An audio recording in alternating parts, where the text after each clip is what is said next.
All right, cool.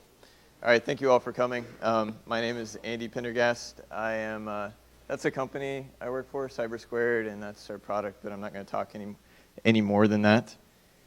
I have to talk into the microphone, apparently. What I am going to be talking to you today about is the diamond model for intrusion analysis. So what is the diamond model?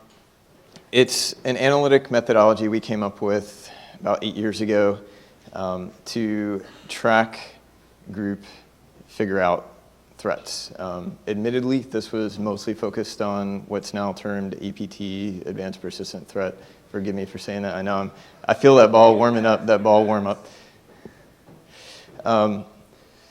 Who is it for? So if you are a DFIR analyst, if you deal with threat intelligence in any sort of way, this will help you, I promise. If you are a risk mitigation planner, get out now, because I hate you. You. But it's useful for you guys too. And as you can see, there is a paper behind this. It's up on our website, but it's published by DTIC, so you can get it off DoD's pages too. It's a great read with coffee. It's only like 70 pages. I usually take it in the bathroom with me when I brush up. All right, so why did we create this? So I mentioned about 8 years ago, me and a couple other guys, Chris Betts and Sergio, we needed a plan. And Chris, in normal Chris speak, he actually does kind of look like Captain America, told us we needed a plan, and then Sergio said, all right, I got a plan, let's just jump out of an airplane and figure it out. We were being attacked at all sides by different AP disease and these bug guys here. And we needed a way to sort them out, right? We needed a way to characterize them and figure out, all right, well, these all kind of look the same, but they're not really the same. They tend to change up every once in a while, and we kind of need to know how to counter them, and we need to know how they're different from each other in order to be able to counter them smartly. So hence, the diamond was born. What is it used for today? So it is both a cognitive and formal model for figuring out intrusions, right? The cognitive model is used probably by hundreds, mostly in the DoD today, but increasingly external threat intel analysts, people with some sort of threat intel responsibility in their role. And it is also a foundational concept that has been used in taxonomies and languages, standards and protocols like STIX that are emerging and becoming more and more prevalent within this space. It is itself not a taxonomy. It does not seek to list out every possible way that an intrusion can be characterized, but it is foundational in that concept, and it allows the analysts to apply things like STIX in a much smarter way.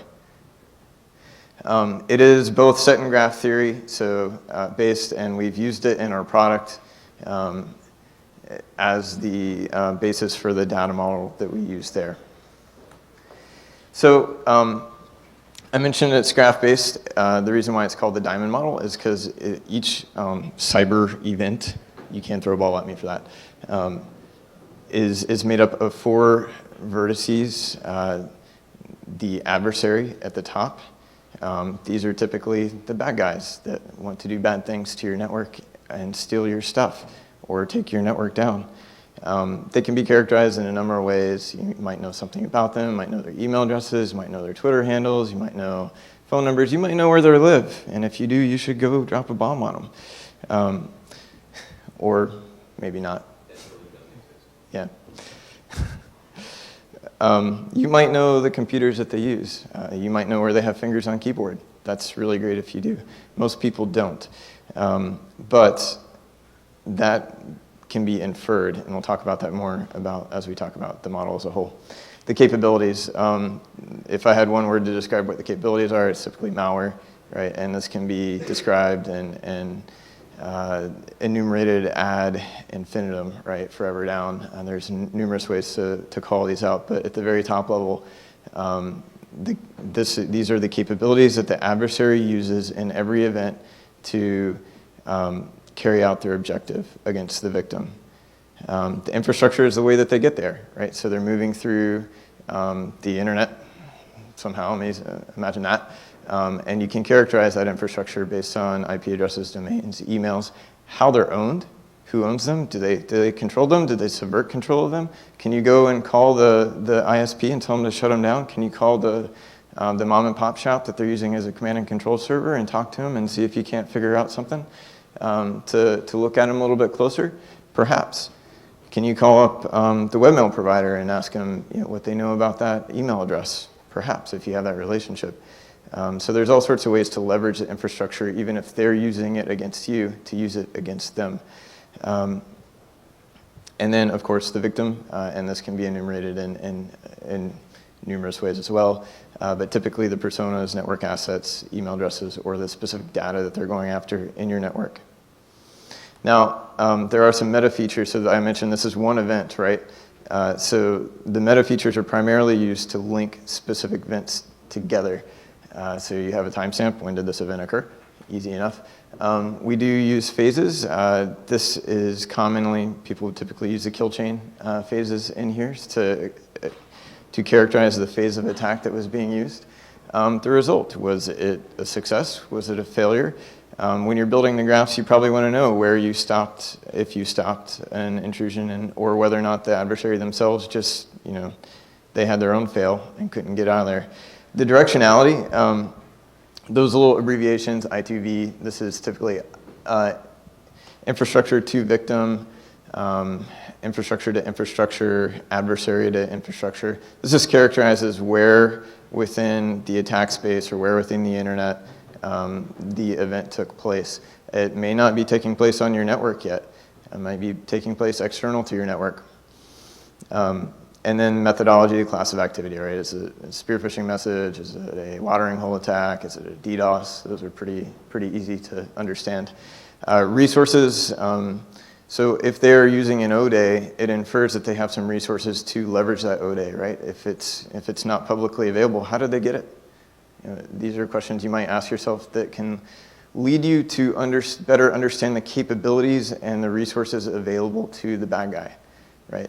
Are they out there buying O-Days? Are they developing them themselves? Do they have a network of hackers working in a basement in a foreign country developing things? Are they paying off folks to get it? Did they get access perhaps to the software manufacturer that is building the product that they've exploited?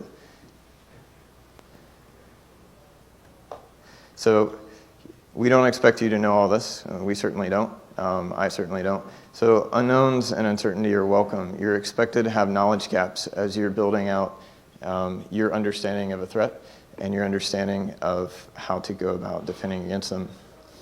I mentioned the kill chain. If there are any Lockheed Martin people here, please note that I did use your trademark.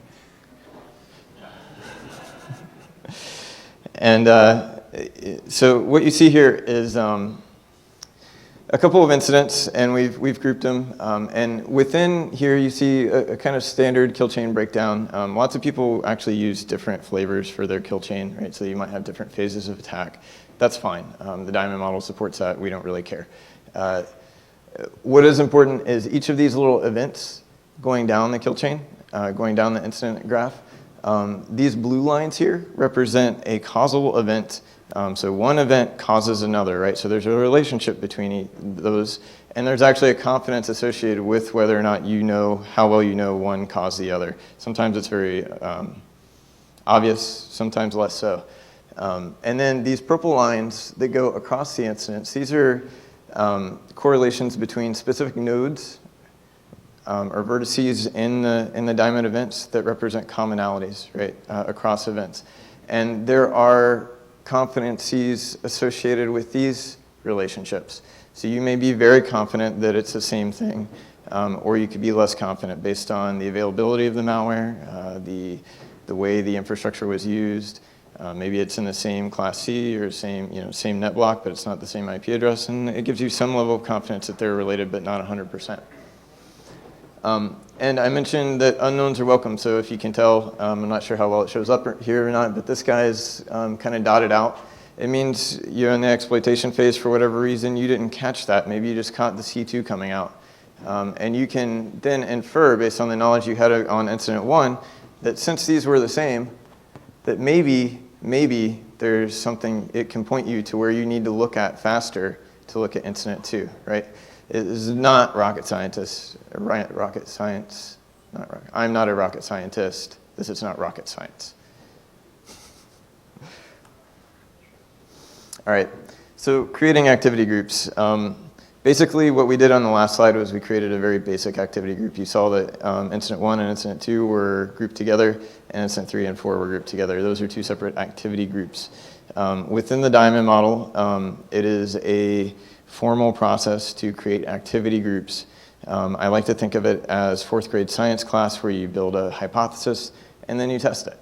So the first thing you do is define the problem, right? So in this case, it's an attribution problem. Those are not the only problems you can define. They do tend to be the first ones that we do, just because you can, once you have that, you can then go do other things and define other problems with that activity group, and I'll talk about that in a few slides. But so say, you know, a simpler way that you typically hear this around the office, or, you know, like, oh, I think we got hit by APT1. Well, how do you know? What is APT1 anyway? You know, what makes, I'm going to skip the second one because I don't think Red October is really that sexy anymore. But so say what makes Poison Ivy, 9002, and PlugX, you know, if you saw that on your network, what would you be dealing with? Well, probably some bad stuff from China, right? If you're familiar with what those are, this is a 9002 backdoor. PlugX is a openly available, well, not openly available, but used by several different groups that seem to originate from China. And Poison Ivy is kind of like an openly available backdoor as well that's used by first stage by many of these guys. But how do you know just because these things are used that it's the same set of folks? They're after the same thing. You don't, right? But what we're describing in these questions are really represent the next step in creating an activity group, and that's feature selection. So what criteria, what points, you know, what nodes on the diamond, what malware, what infrastructure, what TTPs, tactics, techniques, and procedures define this set of activity as being a set of activity, right? And once I have that, I can begin to test it. But watch out. This is the first step, and all intrusion analysts, all threat intelligence analysts are guilty of this at one time or another. I know I certainly am. You put together a group of features that you believe in the beginning are like, this is what makes APT1 APT1. I know it, I know these guys, I see it all the time. And then something comes along that busts your whole theory up. Right? That's okay. The diamond model doesn't prevent that. It helps you to think about the problem before you make those calls, but it expects there to be mistakes, and it allows you to go back and reassess. And so when you're creating a group, once you define those criteria, they become your grouping function. So out of all of your knowledge, if you want to say, okay, well, I think I understand what APT1 is, based on, well, Mandiant put out a pretty good report, and I've got a little bit of knowledge here, and here about them. So I'm going to use all that knowledge to create a grouping function based on the criteria that I establish. And then I'm going to take all of my data, wherever it came from, my internal networks, the threat intel reports that I have access to. Maybe I've got some feeds from some vendors coming in. You know, I'm looking at open source stuff. I'm going to push it through that function and see what sticks as APT1, right? And I'm going to continue to do this. And it may be, and it's expected to be, that as I do that, I'm actually going to learn some things that I didn't know before that I can then go back and apply to my grouping function and make it broader, or create other sub functions that would also make something APT1 separate from my initial function.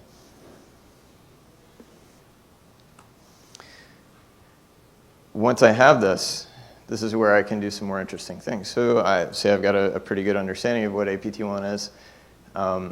Well, now I can start to trend them. I can see how they've changed over time. How did they change when we did X, Y, and Z? How did they adapt when Mandiant busted up all their intels and threw them all out there in the wild, right? Did they continue to use the same tools and infrastructure, or did they drop it all and start all over again?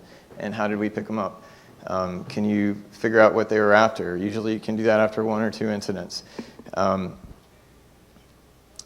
You can go down this list, you can compare groups by each other to see which ones have more capability or others.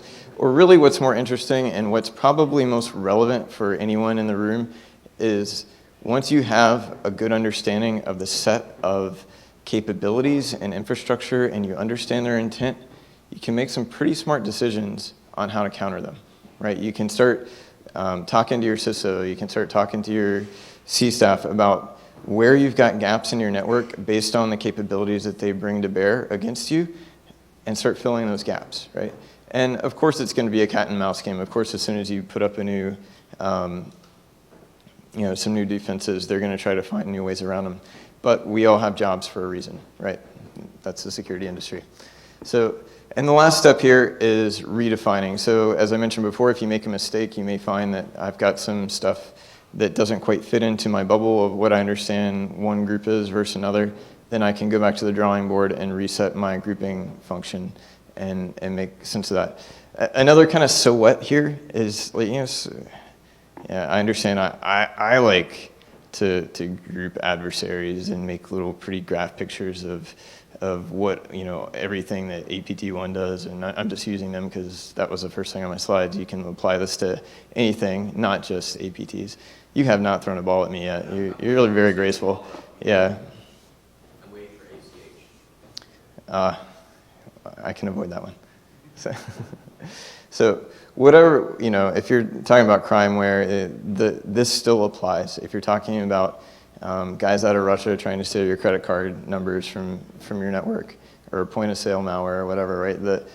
They have their own tactics, techniques, and procedures. They have their own malware. They have their own capabilities, and they have their own infrastructure that they use. And it may look a little bit different than the ones I'm using as examples here, but the model still works. And we've tested it with various different groups and whatever methodologies and intents, whether they're looking to DDoS your network, it all still works. You can always still characterize them. And so once you have them characterized, as I mentioned, so what? The so what is if you start making decisions when you're blind about what products you need to buy to protect your network, or you're a consultant and you're making recommendations to the customers that you're going on site with and discussing things with, if you make bad recommendations because you don't understand the adversary, you don't understand the risk that it presents to the network, then you're not only wasting security effort, but you're leaving the entity that you're trying to protect still at risk, right? So it comes down to know thy enemy, and this gives you a better way to know your enemy. All right, and so this is more for the geopolitical geeks in the room, if there are any. There becomes, once you have an understanding of, you have that activity group, you can create what's called a meta diamond, which, if you imagine like lots of little dots here about all the capabilities that they have, and lots of little dots here about all the infrastructure that they have, and the various incidents that they've targeted or exploited your network or gotten in, you can infer up here this relationship between the adversary and victim. There's something that they want from you, right? What is it that they want? What are they trying to get at? That can help guide your decisions on what to protect, right? Where are your crown jewels? And then here, the horizontal, I don't control the horizontal and the vertical, but the horizontal here, the capabilities and the infrastructure, this represents the combination of both, and also allows you to search.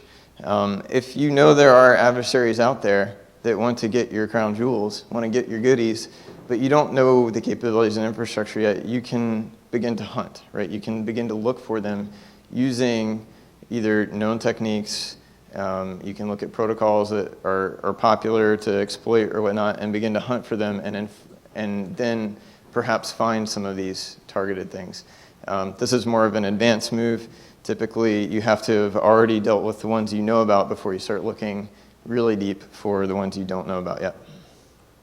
All right, so I've kept this pretty, wow, that's loud, sorry. I've kept this pretty academic up till now. I'm going to go through a use case that we applied. It's public. It's one of our blogs that we did last year. Conquest actually been helped out quite a bit with this. That's right.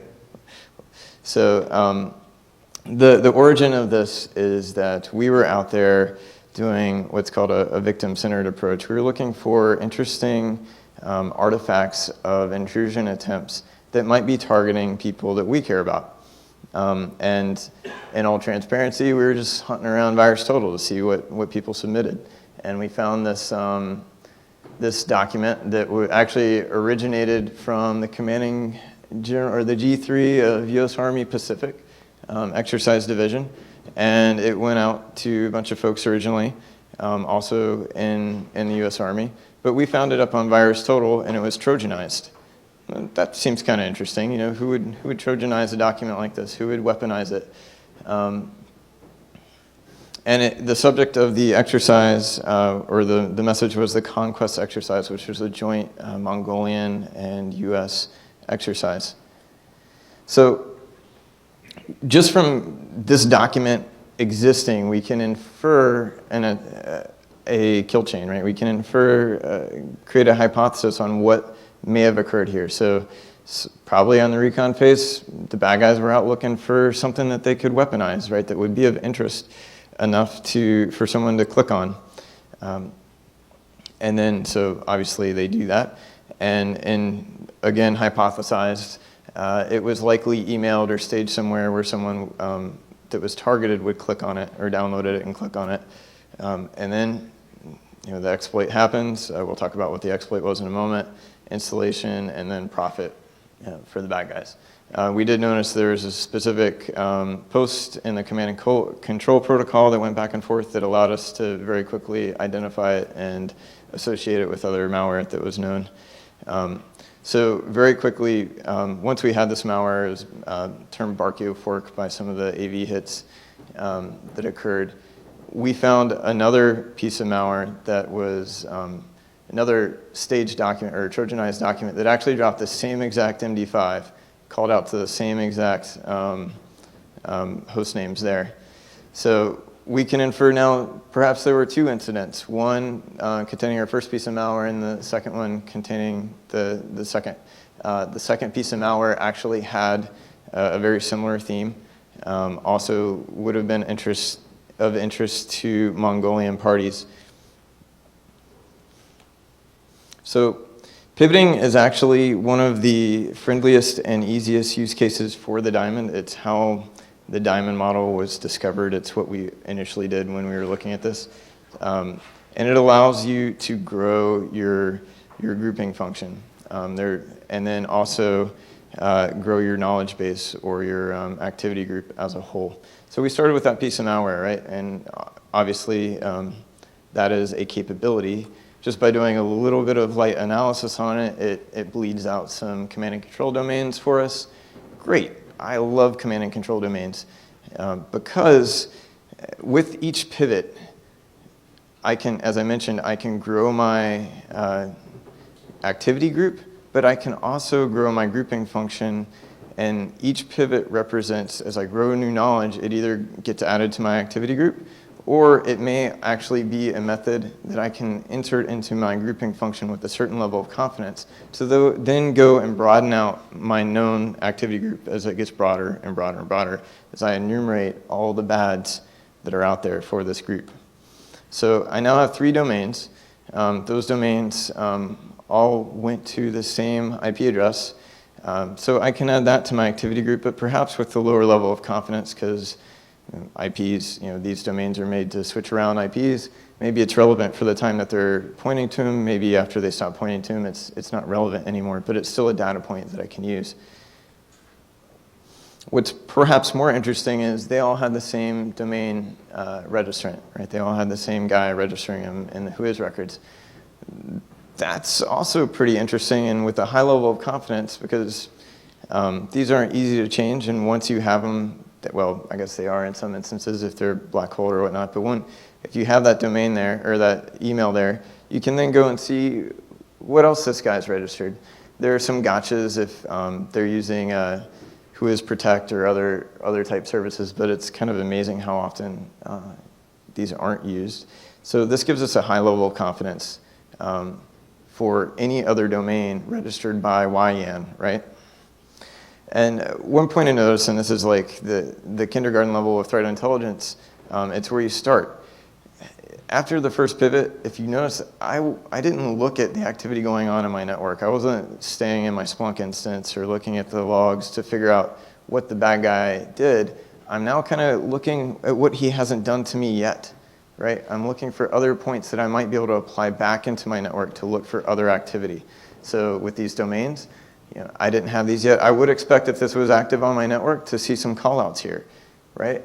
But I can pivot here and look for other domains pointing to this guy that looks suspicious and maybe look for those on my network, right? Once I have this, I can look for other domains that I don't know about yet that might be of relevance and point those back on my network too.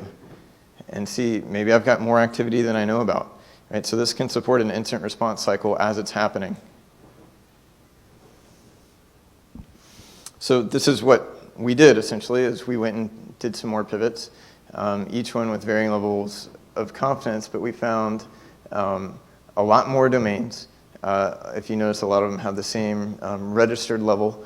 And then we looked at the registrants for these domains. The domains were probably linked by common IP addresses happening at the same time. We can also look and see if any of those domains were related to malware that we didn't know about yet. And sure enough, they were. So here's, if you look at the registrants, these are the only ones that had YEN in them, 79. Of course, these are interesting, but now we have a few other registrants of interest as well. And as I mentioned, at every step, you can test and say, okay, well, the registrants, those are pretty high confidence. And you can validate that by pointing it back to malware. And it's even better if it's the same malware, but you might find that there are other types or other families of malware that are linked to callout domains that are registered by these guys being used for malicious purposes too. So those are things that you would add to your grouping function. What we found after we published the blog was that there was some related research that others did. And we found that there's PlugX malware. So we started with Brachiofork malware, but there's PlugX malware also using these same callout domains. So sure, we'll add that to our activity group and even add it to the grouping function. However, PlugX malware isn't just used by our bad guys. They're used by several other bad guys. So we have some domain knowledge that allows us to adjust our confidence level on what we add into our grouping function. And so what we found were other people seeing the same similar activity were blogging about PlugX stuff being used to target Mongolians, and that sounds like it's right. Sounds like it might be the same people, but actually there's no strong link back to any of the malware that we saw or any of the registrants that we saw, which led us to believe that actually, even though others were linking it to our same activity group, we would be more cautious than that and say it was probably a different set or a different set of activity. We also, in our own blog, noticed that we did see APT1 using the same malware at some time. However, none of the other characteristics matched, right? So it assumed that even our Brachiofork malware was used by a couple different groups. And it was just having one link in the diamond model isn't typically enough to make a correlation to say this is all the same activity. And we saw several others here too. So I hope that what you've all gotten out of this today is that as you're doing incident response, as you're if you're doing threat intel, you can use the diamond model just cognitively to test your own assumptions, right? That you can test what you know about an adversary. You can test whether or not you can point these signatures at that and expect it to work, expect it to detect more or to keep them out. or if you know you need to do some more homework and get better visibility over the threat based on your knowledge of it. This is just a primer. We've gone less than an hour. As I mentioned, there's a 70-page paper available. Sergio, one of the other co-authors, has a summary that's about 8 pages. So maybe you only need tea, you don't need coffee while you're drinking it or while you're reading it. That's available on his blog. And then the full paper's both on our website and DTIC's. And I think we have a little bit of time for questions. So if there are any. Yeah. I went a little faster than I thought I did. Go ahead. No, you don't talk fast, right? So it sounds okay. So you get a definition of a group, but it sounds like you don't really share. It sounds like there's a central repository of saying, here's all here's what we know about these bad guys. Mm-hmm. Is there? So. Okay, no, absolutely not. So this kind of speaks to our product, and I'll keep that at a minimum. But so Threat Connect, if you see it on the slides there, it's built to be a community knowledge repository that's active, right? So it's a threat intelligence platform that supports communities, so you can suck in intel from wherever, your own internal knowledge, what other people give you, feeds that you have coming in, bring it all in, make sense of it. And then you can share that to a community, and communities share it to each other. You maintain things. There may be some things for good reasons that you don't share, right? And we won't get into the argument, right? But you can programmatically share your knowledge of a threat or many threats into a community that you trust within our product. So, and of course, you can have your own, not a product pitch. There are lots of ways. You can maintain an Access database if you want, God help you, or an Excel spreadsheet on everything you have and share that too, right? There's a lot of strength in the structure of the relationships that you can articulate both within our platform and in other emerging solutions. Styx is a great protocol for doing this too. Yes? Two things that are real concern are consistency and automation, right? To get it done fast, and to force people to actually go through all the steps. Can you talk about how the diamond model actually forces the analyst actually to correlate all those findings and actually then, which then leads to more discovery? So the model itself doesn't dictate whether things are automated or they're manual. And the automated piece is a little bit of, everybody has their own secret sauce on how they're automating those or how they're establishing algorithms to make those connections automatically, right, or programmatically across different data sets. Of course, we're doing this within Threat Connect, and it is a point of research as we're always learning, right? And I think there's a lot to be spoken for machine learning techniques that can be applied here and different algorithms that can be used with different data sets. However, what I wanted to stress today is that you don't need that to do it manually, and oftentimes it scratches the itch immediately when you're doing incident response that you can use these techniques cognitively and apply them. Can we force anyone to do this? No. It's a technique. It's like going to class and did you take what you got from the class and apply it directly? Does that answer your question? Okay. Yes? So is there a capability in the model to basically cover mitigation techniques, cover different measures in which place So, that can match to? absolutely. So the diamond model works well with other established means, such as, so actually I mentioned the kill chain, right? There's another presentation I've given on how they work together very well, where you can map your knowledge of the adversary from both a kill chain perspective and the diamond model to identify, and then overlay that with your own mitigation capabilities. So you can apply it to I think in the kill chain it's called a course of action matrix. So you can apply it to a course of action matrix and find the best bang for your buck and how you could stop them at what phase of the kill chain. There is another, we work well with attack graphs. We call a blending of the diamond model and an attack graph and activity attack graph, where you look across everything an adversary could do, and then you overlay it with your knowledge from the diamond model in a structured manner, of what they have done, right? And that gives you a highlight of the paths they've actually taken, and if you mitigate them here, what pivots the adversary may make that you haven't seen them do before, and you can make some informed guesses on which ones are more likely based on what capabilities you know they have versus how hard something else would be. So, good. Any more questions? Going once. 10 minutes for sure.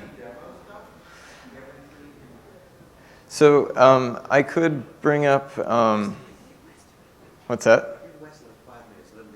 Is Wes in the room? Hey Wes, you want to bring up Threat Connect? What? You want to bring up Threat Connect? Sure. On the spot.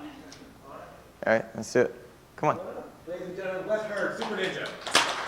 So everybody, Wes works with us. He is what's that? Yeah, or I can log in. All right. Actually, I've got it shut off, so I can tether. This might take more than a minute.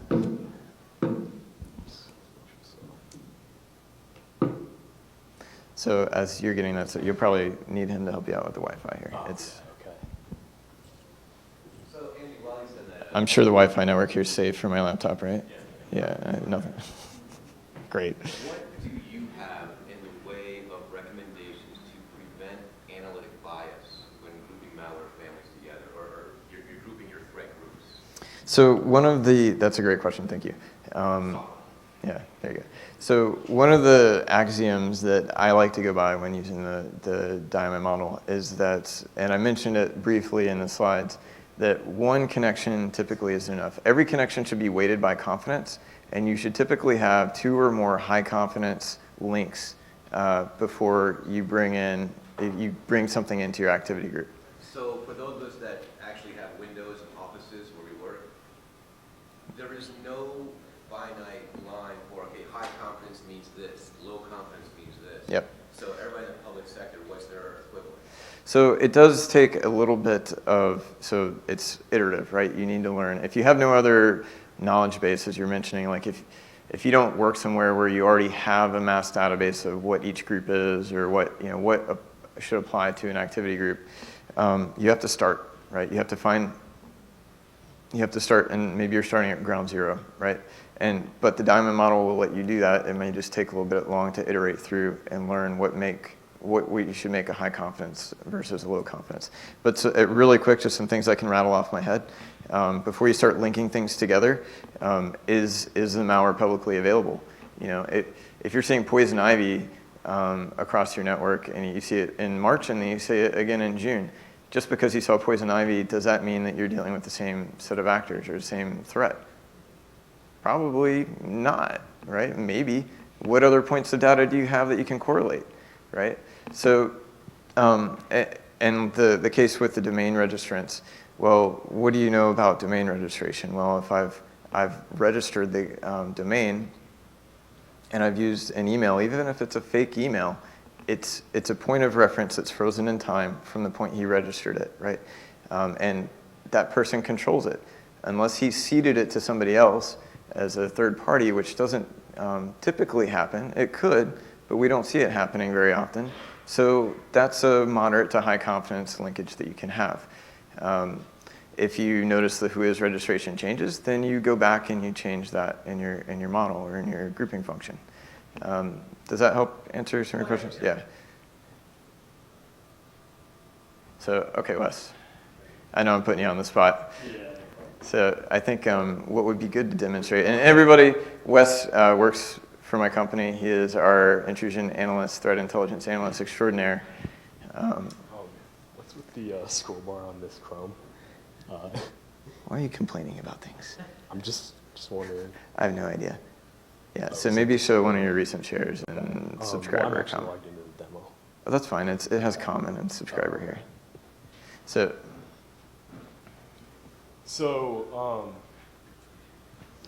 So actually, a little bit of background on what Threat Connect is. We weren't planning on showing it here, but it is, as I mentioned, it has community repositories of knowledge that are linked together. If you show, this is just a post that Wes has done.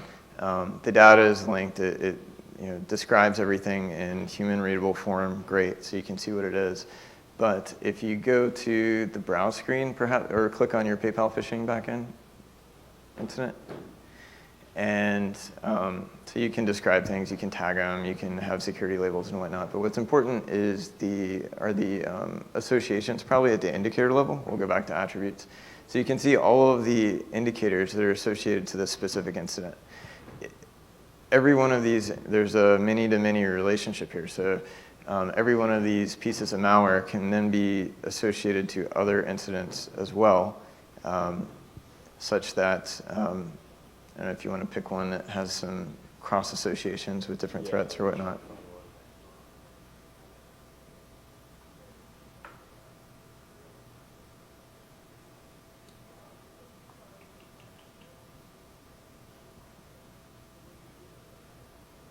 How are we doing on time? Okay. No pressure. Okay, so this one does not really have a direct. Wes doesn't need a microphone. What? You don't need a microphone. Yeah. So this one, just for an example, this doesn't really have a direct linkage to another incident, but it is, the malware's type of malware observed in this incident was the same as it is another incident, and we mentioned that in the description, as you can see. So this incident is 2014-1015A, and then in the description you'll see that the malware is the same family found in 2014-07-10A.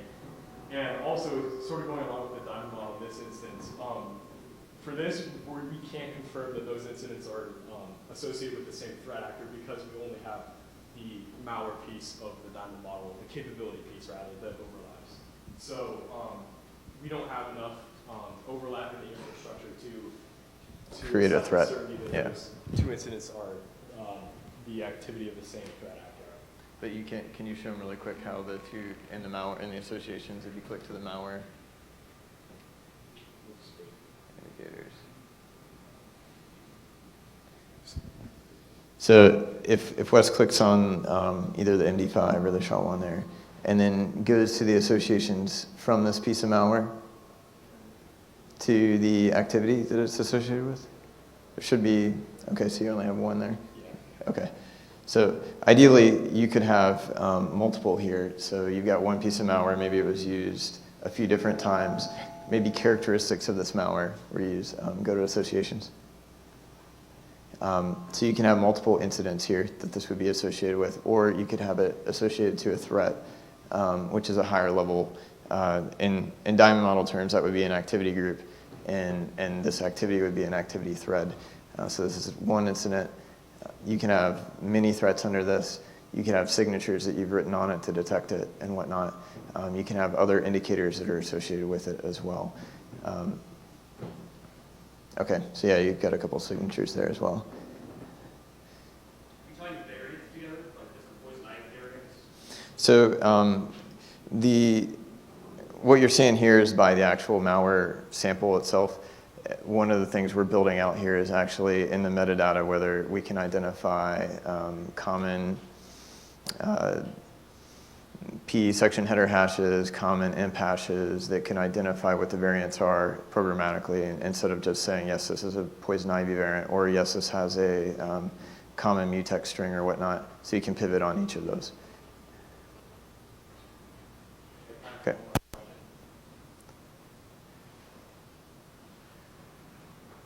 Yes. Is that a hand raise or is that just, I don't think you really have a question. Okay. Okay, any other questions? All right, thank you all for your time, and thanks for us for coming out here.